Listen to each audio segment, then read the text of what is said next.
This guy calls up the other day and he says, "Good morning, sir." And it's amazing. That's cool. I mean, that was all right. I'm not making fun of that side of it, but that's how he started it off. "Good morning, sir." He says, "I just wanted to know if you could come out and get my yard cut for me either today or tomorrow." Now, wait for it, because here it comes.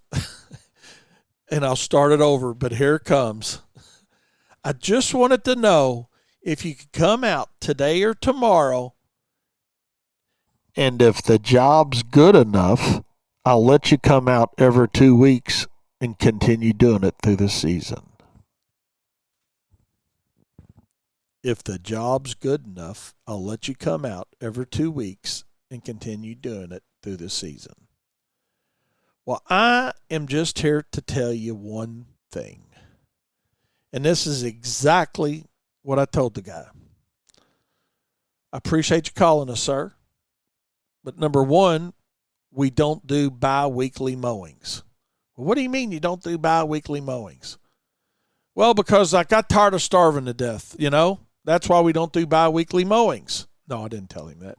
But that's why we don't do bi-weekly mowings, because back in the day, many, many years ago, and that's why I try to get you guys to stop doing bi-weekly mowings, and so many of you guys have told me that you have stopped, and I love you for it, man.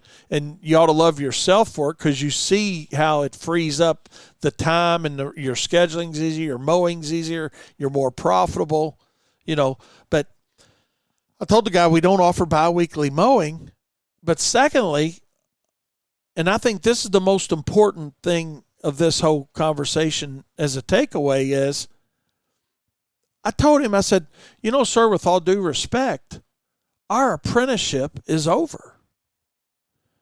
Now, we've been doing it 43 years, but I don't think you have to be doing it 40 years to have your apprenticeship over with.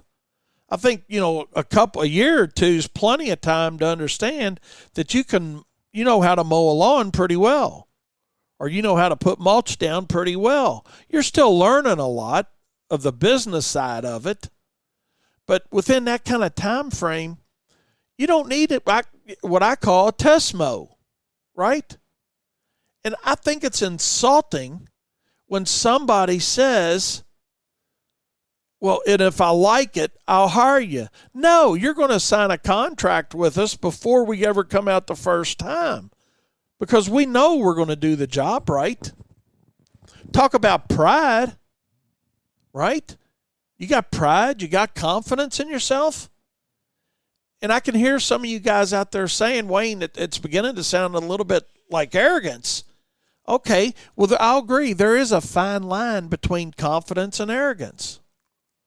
And that's up to you to figure out how to separate the two and how to deliver the message to somebody that your apprenticeship's over, that, hey, you'd love to do the work for somebody if it fits, not a bi-weekly mow necessarily.